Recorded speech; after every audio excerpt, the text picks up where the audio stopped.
Grief is not the end of your story, it's the beginning of a new chapter. Welcome to the Empower Grief Journey podcast. I'm your host, Chris Mamone, and I'm the founder of the Empower Grief Journey coaching and podcast platform. Each episode brings real conversations with people from around the world who have navigated grief and discovered the strength to create new and inspired beginnings.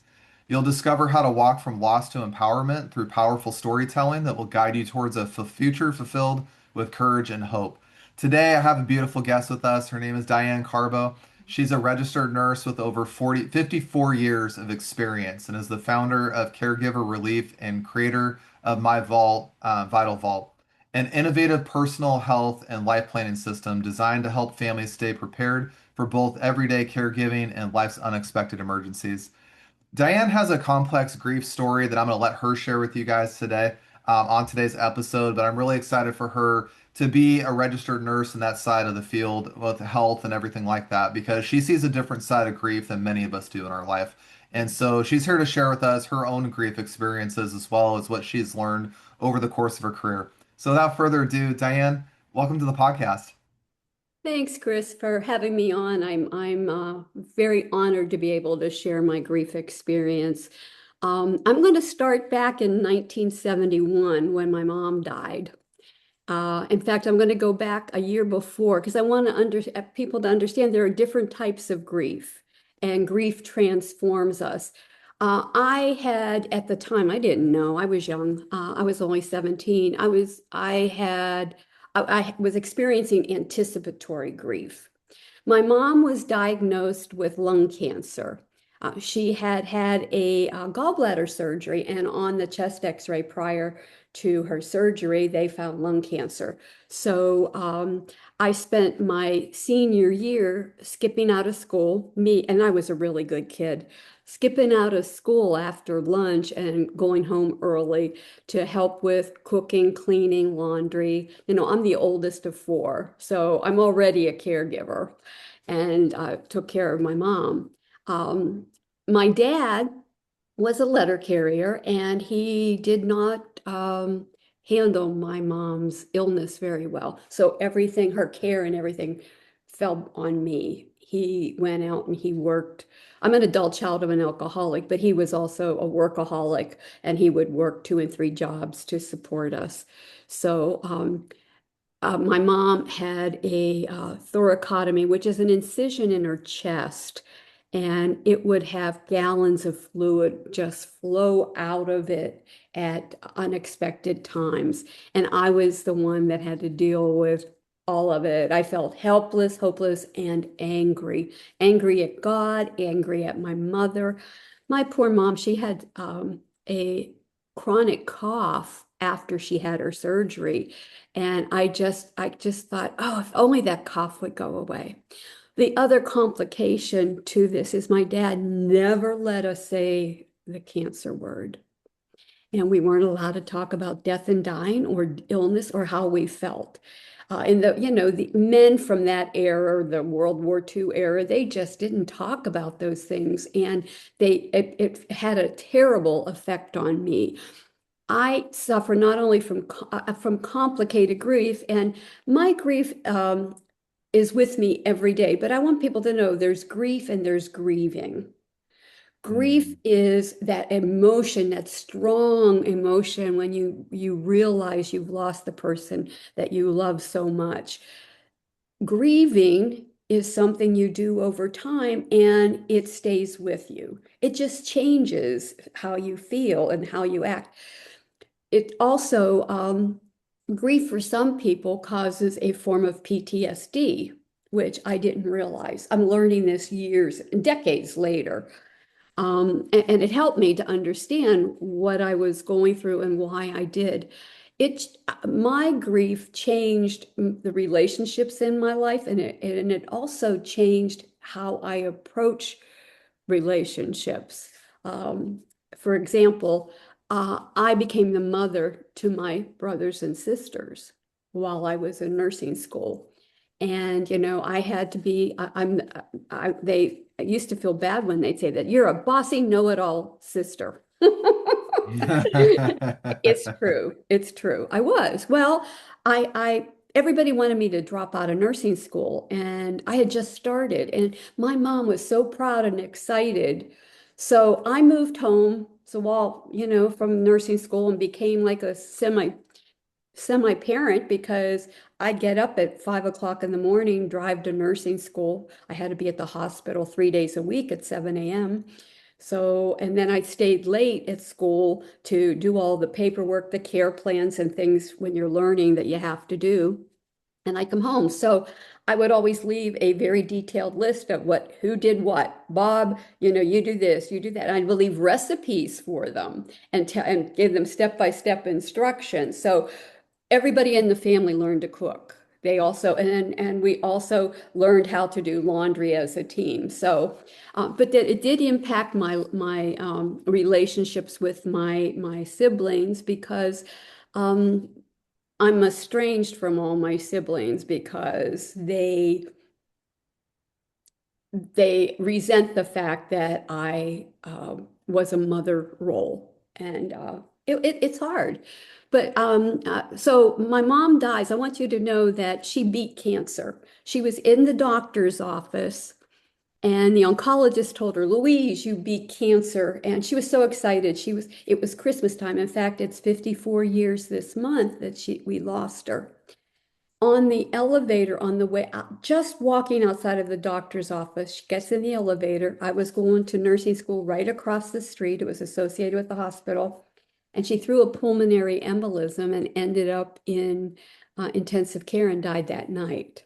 So she beat cancer, but the complications of the treatment killed her. That has impacted me on how I affect things. First of all, I'm very open about talking about death and dying, which makes people very uncomfortable. And, well, here's a perfect example. My dad was diagnosed with pancreatic cancer, and he was in the hospital. He had had a Whipple procedure, which is brutal. And the doctor told him, Lee, we give you 6 months. My dad's first response was, oh my, I'm not going to get to go to Hawaii. Every other year for 6 weeks, he had a timeshare and he would go over there. It was his favorite place on earth. And I looked at him, the smart aleck that I am. I said, Dad, you're not dead yet. If you if you Yeah. want to go, if you're well enough to go, we'll send you over there. Do you care if you, and that's me, my dad, doesn't want to hear about death and dying. And all of a sudden I'm saying, well, do you care if you die over there or do you have to be at home? I'm just very open about it because I hate that people ignore those feelings, and I'm blatant about it. So he said no, and I said, well, in those days you could do this. I'm sure you couldn't do it now. That was 54 years ago. I contacted a hospice where he was going to be staying in Hawaii. And anyway, he had 6 beautiful weeks. They took him off hospice the first week he was there. He had a spiritual rejuvenation. And this happens a lot with people. And then the day before he was coming home, he um, he got sick and he died a few months later. But my grief has, they say grief can change you. It rewires your brain, and for some people, and I can tell you my grief that I experience. I don't get attached to things. In fact, I will tell you, I actually thought that I was going to die around the same age as my mom. And many women who lose their mothers feel that way. And it really had a deep impact on me because I did things I didn't even realize I was doing. And I didn't, I only realized it after my dad was on hospice and I was working with a social worker, and I was having issues with my stepmother who wouldn't let me even change a Band-Aid on my dad. And we were talking, and she told me about a book, Motherless Daughters. And that if anybody's lost their mother to drugs or to work, if they're a workaholic or to death, it's a perfect book to read. Because as I read it, I went, and I was in my 40s. I was like shocked at what I learned I was normal, my experience, what I was feeling.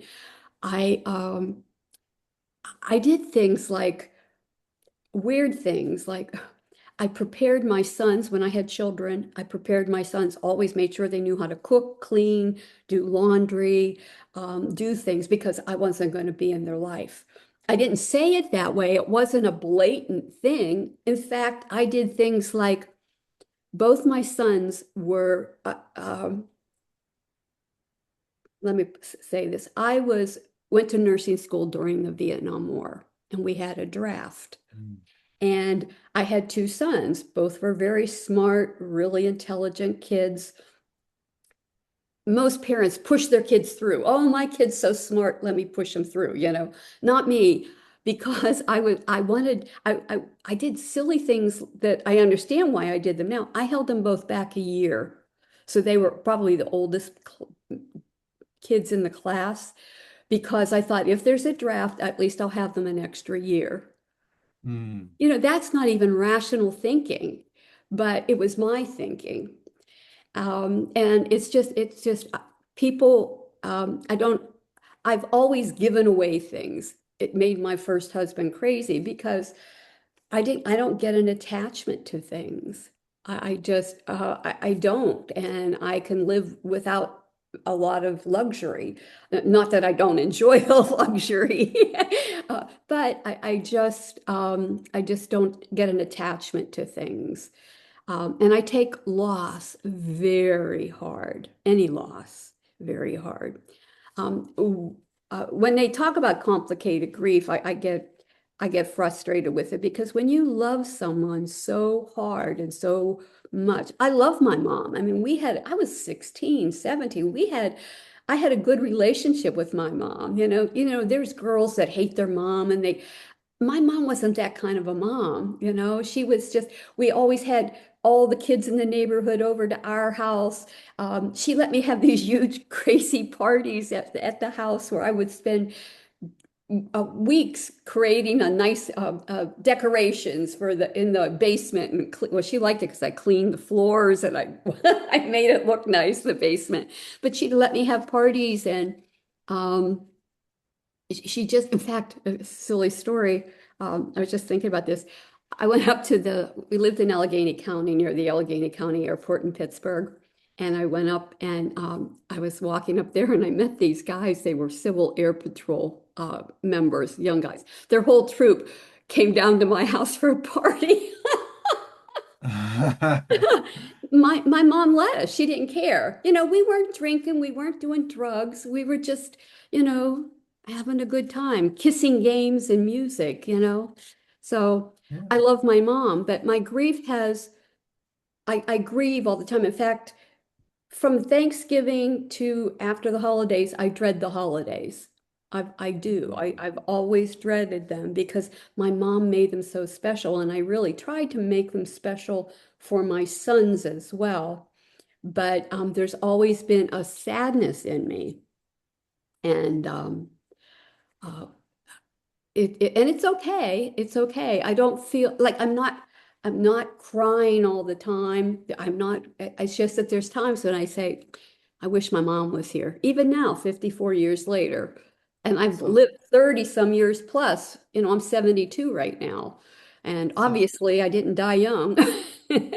So, Diane, I wanted to ask you this question, a big one, by the way, because it sounds like you grew up a lot in the generation that my grandparents grew up in. And that generation, I don't think, was really taught much about emotional intelligence. They weren't really taught much about how to feel, how to express themselves. It was a very different way of life. And I like to preface that by saying today, we have access to the internet, we have access to books, we have access to psychologists, we have resources all over the place at our fingertips. But that generation back there had the opposite experience. They did not have all those tools at their beck and call, and it was very much more of a survivalist environment than where we Yes. are today.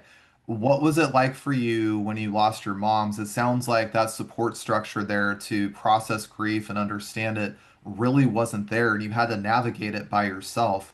What were some things that transpired out of that grief process for you that helped you navigate that?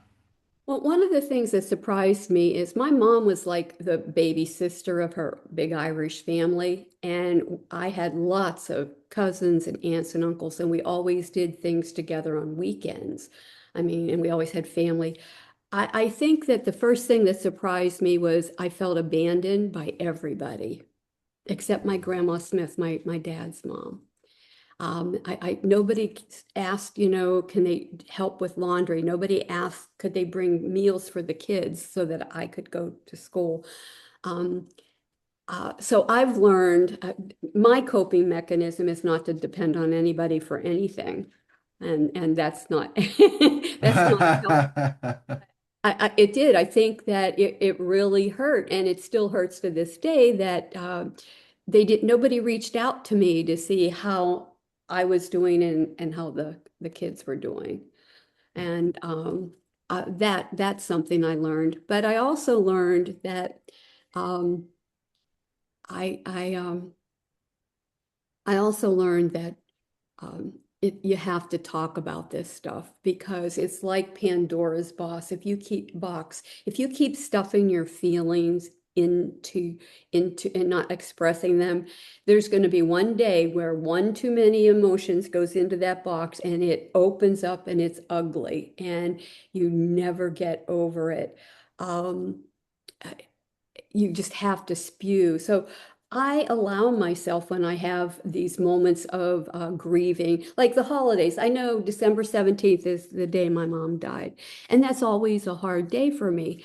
But I let myself remember her. I let myself um, have fond memories of her. Um, I couldn't agree more with you about the holidays being a hard time for a lot of us who've gone through loss. My one of my coaching clients had her father pass away on December 17th. And that's a little ironic to talk to you about that day.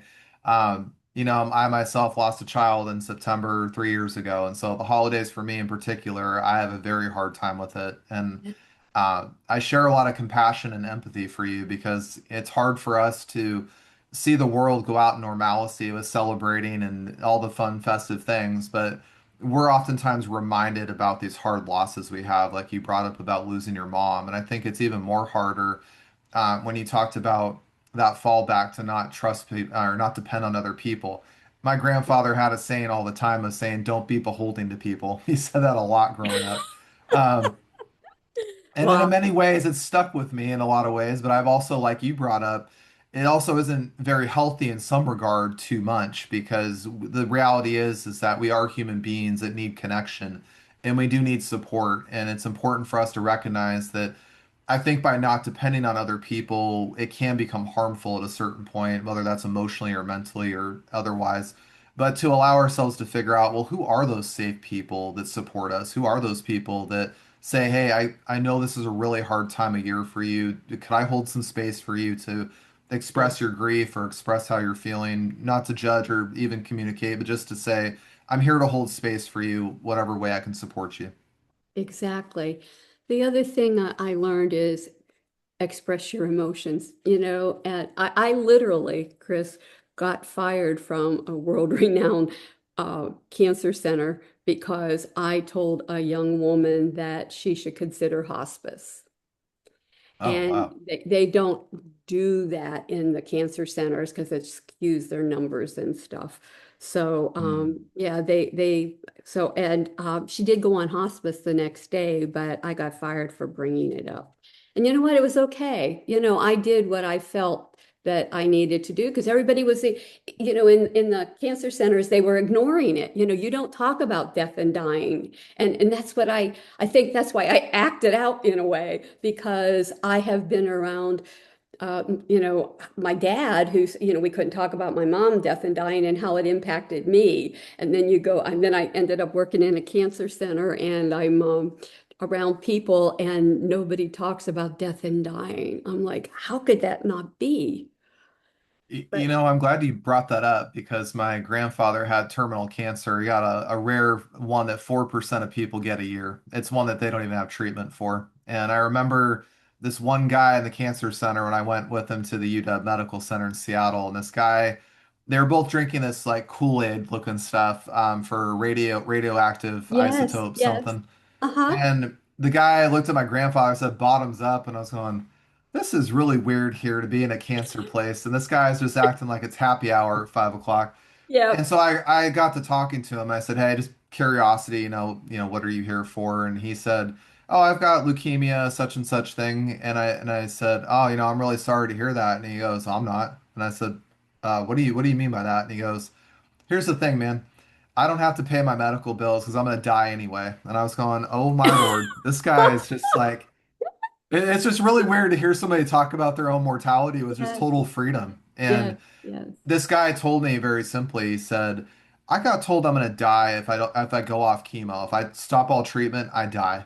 And so he said, I'm in a place where it's damned if I do, damned if I don't, die or don't. He said at the end of the story, I'm getting married at the end of this year. I'm living my life. And I saw the happiness on this guy's face, and I said, Yes. those of us walking around life acting like we got problems, this guy over here is literally sitting on the edge of death, and he is happier than all of us. Hey, like my dad, I said to him, "You're not dead yet. You want to go to Hawaii? We'll get you to Hawaii, And I laugh now because when my dad come back, my dad, he was the short guy, 5'6", 5'7", and he had short man syndrome all the time, grumpy, growly, and he when he was laid out for the wake, he had a Hawaiian shirt and a lei.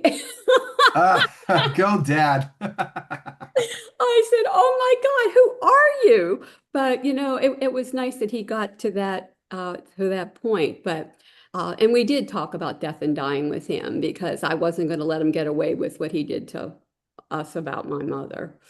So Did you, you talked about something else that I think is really powerful from back in the day. And I think today we've got so much, this doesn't happen as often or we don't talk about it as much, but you were one of four children in a yeah, big family. yeah, And you took on that caregiver role very, very early. And, yeah, what you kind of called obsessions that you had, I don't think those were obsessions by any demeanor. I think they were very protectiveness, instinctual yes, feelings going on because I think when we don't talk about death, when we don't talk about dying, when we don't even try to attempt to prepare ourselves for the fact that we all are going to die someday, all of us are. We can't avoid it. We can't escape it. It's coming either way we ask for it.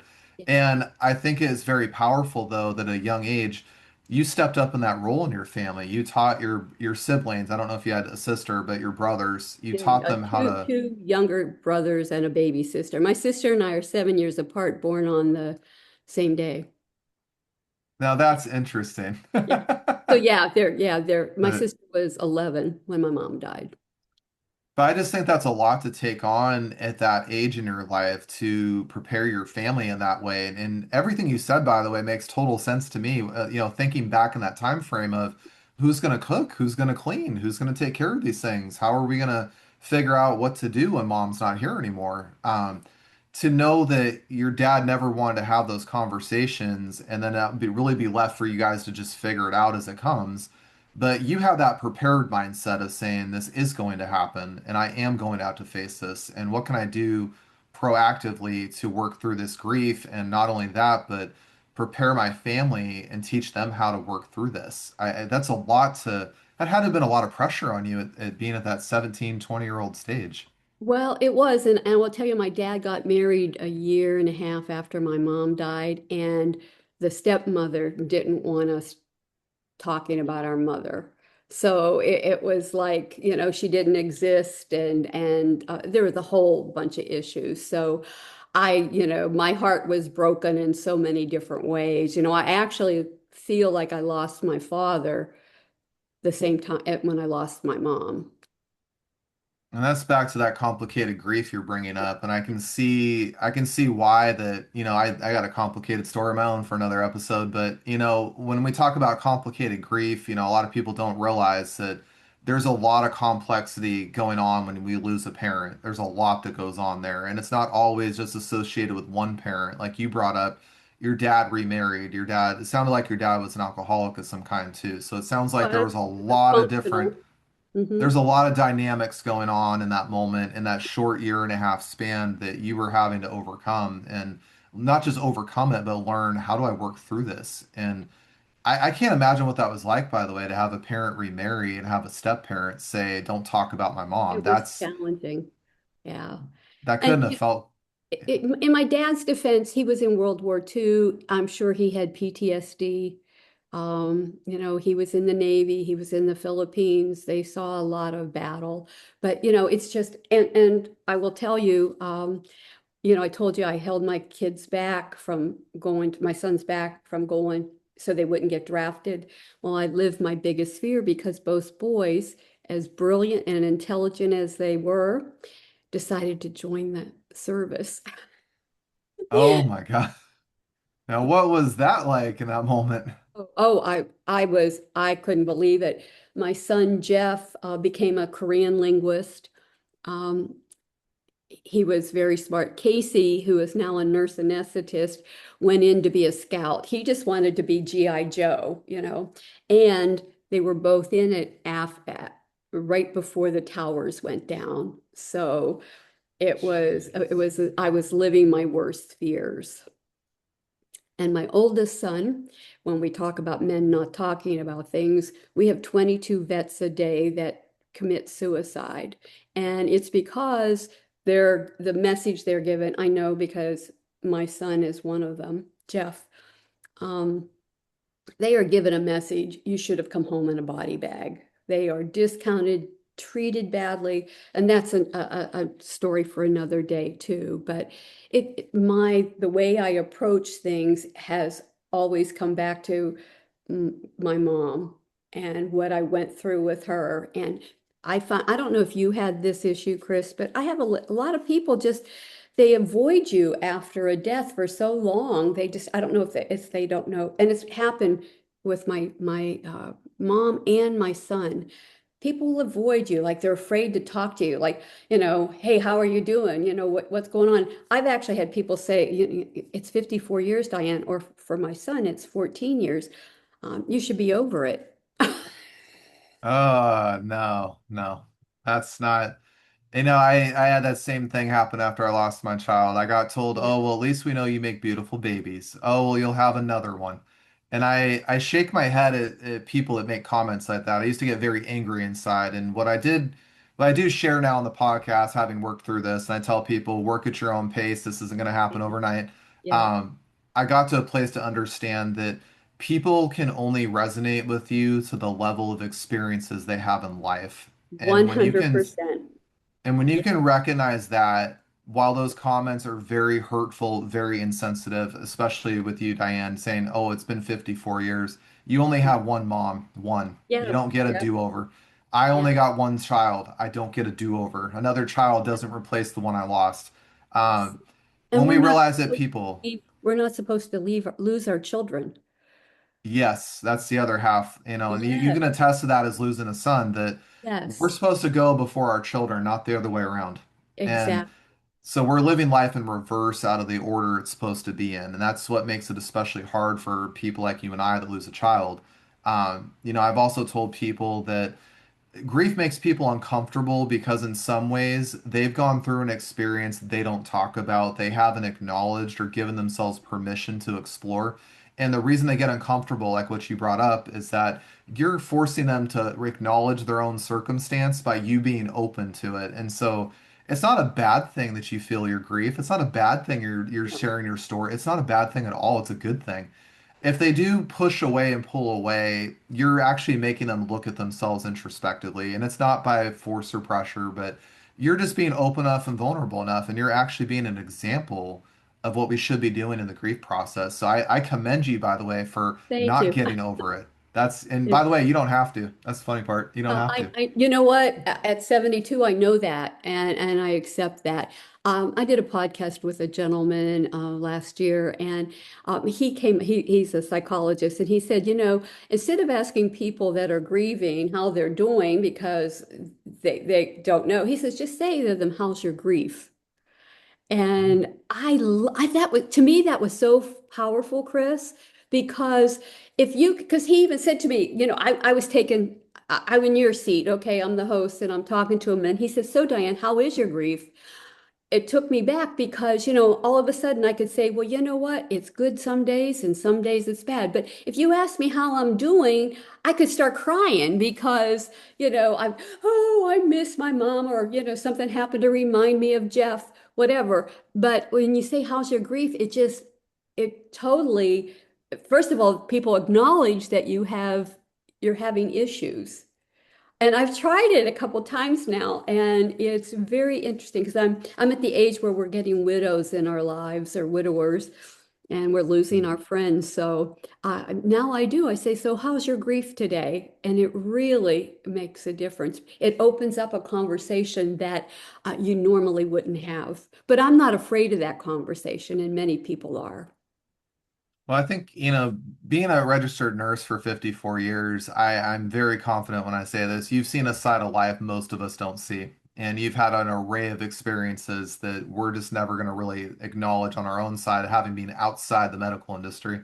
Yeah, Um, and I have talked to people that are nurses, and I commend them for the job they do because they're in those moments of life with people that are, not doing well health-wise, or people that do pass in very traumatic ways. I talked to an ER nurse one time, and I went, I can't even wrap my head around what you just told me. I can't. It's a oh, I lot. know. I've Um, had those experiences, and they change who we are and how we talk to people. And I always tell people, you don't know what you don't know, so don't judge me. yeah. Well, when I talk to nurses, what I find interesting, I even talked to a chaplain that worked at a hospital, and she said, I deal with grief all over the place. I deal with it with the person dying from cancer, and not just with them. I deal with the family too. And she said, what's interesting is I can have a room full of people in that hospital room, like 7, 8 people. They all deal with grief very, very different. And Right. there's not a group think or group consensus. Every single person, some people are quiet and held back. Other people are very loud and angry and upset. Yeah. One person's very broken down, emotional and crying and losing. And she just said, when you see all the dynamics of grief in that environment, it really humbles you as a person to see that grief is a very natural part of life and that there is no right or wrong. There is no time frame of things to do this Exactly. process. Yes. And you come to this place of acceptance that we all are going to walk our individual journeys of grief, but we can also, by the way, by holding space and not silencing people or suppressing them or telling them to get over it and let go, or it's been 54 years, move on, instead saying, like you said, how's your grief today? Are you doing okay right now? Is there a way I can support you right now? I think by having those conversations, we allow ourselves to learn. And back to what you brought up, by the way, where your dad didn't want to talk about grief, us talking about it and opening that conversation allows us in these moments where it is very hard to kind of prepare ourselves in ways for that moment. Yes. Yes. Yeah. So, Diane, I just love your story today. I think your mom gave you a beautiful gift back in the She day. did. I can see She it. did.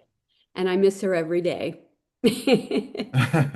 I love that. And I wanted to ask you about that too. So, after losing your mom, I know you were a family of 4 different children. What were the dynamics like with your brothers and your baby sister after that? Were they there to help you, so to speak, with grief, or did they handle grief in a different capacity than you? What was that like? We were in a household where we weren't allowed to talk about things. It was like life was supposed to go on normal. It's very strange. And I became my brothers and sisters remember me as getting up, just coming home from nursing school, I had long hair at the time, and we used to put orange juice cans in our head to straighten our hair. And I would be sitting there, and they just know that I went into the bedroom and would study and would bark orders. You got to do this, you got to do that, do your homework, do this, do that. And my siblings to this day resent me. Hmm. In Well, fact, I just lost my baby sister to suicide this year, just a few months ago. And I called her up to reach out to her and say, "Can I help?"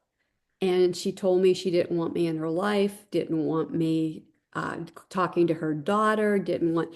And when she died, um, she actually had her obituary written and she left me and another brother out. It's just she had so much anger. And I attribute that to we didn't talk about a lot of things. And I've always been like a mother figure to her. And there got to a point where she resented that and she couldn't work through it with me. She just couldn't. And it makes me sad. And my other brothers don't talk to me either. So that's hard. Um, it is what it is. I come from a big family, a loving family, and they, after my mom died, it's just my grandmother Smith was my rock, my anchor. And what did Grandma Smith do for you to help support Oh, you that she liked? she called me at school all the time. Um, she was encouraging me. She just wanted to make sure that I was okay. And she's the only one that really reached out to me.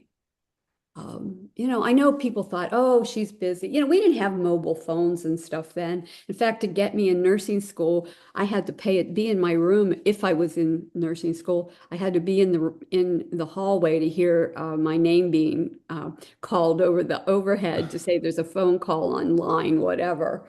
But I was only in nursing school in the dorms for for the first 3 months. Then I moved home. So I didn't have the real experience of, being a wild, crazy teenager. I didn't have that. I've always been the old, responsible, boring old soul.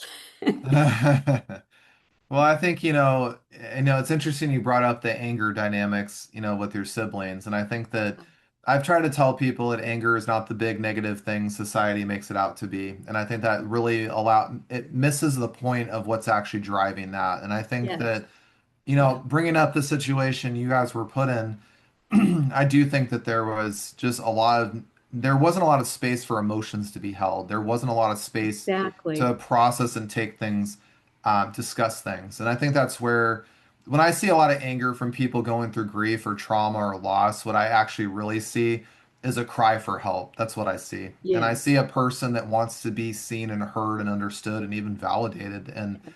that's where I always try to tell people. I had a coaching call one time with a client where she kept saying, I feel crazy. And I said, you're not crazy. You're processing things right now. And we need to take away the label crazy to I'm processing my hurt and get over that direction. But I do think that, maybe that environment just wasn't conducive to allowing you guys to process your grief. I think that's the core where that anger came from. And Oh, absolutely. I'll tell you how different we all have different perspectives, Chris. I got married and moved away and I was bringing home my sons. Um, and I was so excited because I had been going to adult children of alcoholics and Al-Anon groups. And I had learned about Bradshaw and the family and his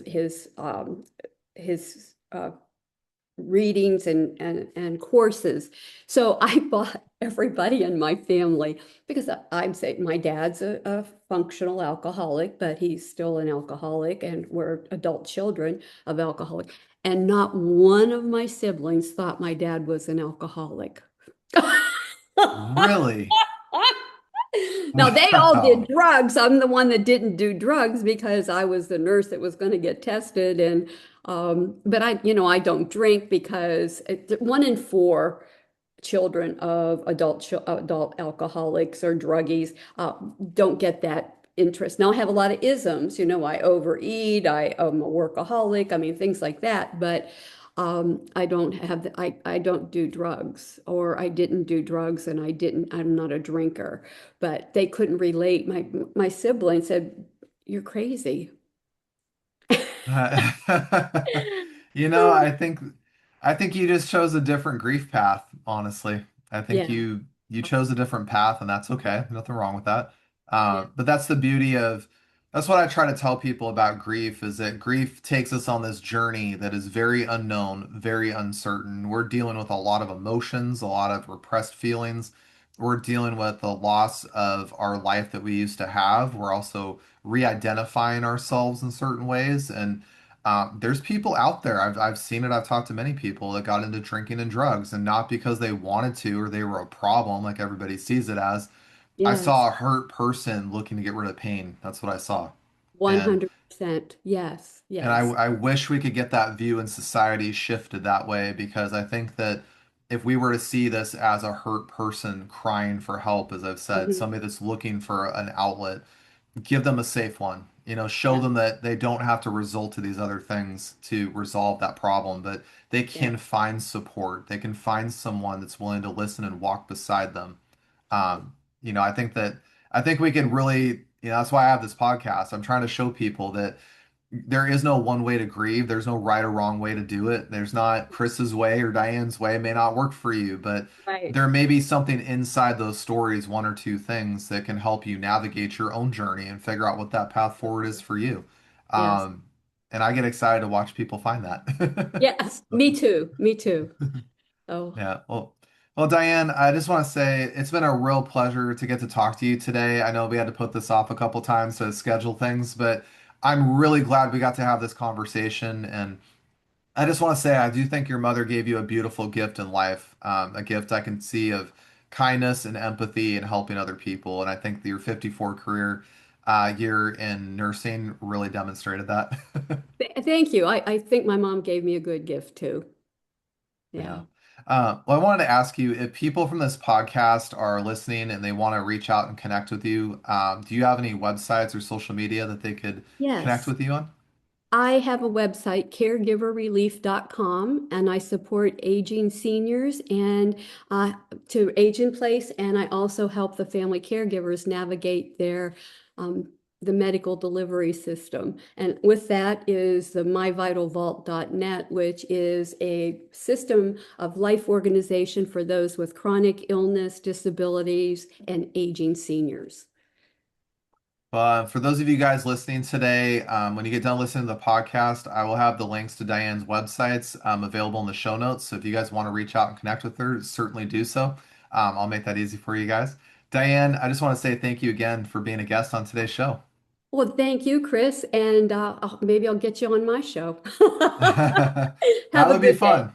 Yeah, yeah, yeah. I want to thank all the listeners for joining Diane and I on today's episode of the Empower Grief Journey. If this episode resonates with you, please share it with somebody you know who could benefit from Diane's story. For more episodes that are designed to empower you and support you, visit empowergriefjourney.com. You can find us on Apple and YouTube. The Empower Grief Journey is all about honoring your journey, embracing your emotions, and finding strength in your own time. I want you to know that you're never alone on this journey, and together we can navigate grief with courage and compassion. Until next time, be kind to yourself and take your grief journey one step at a time.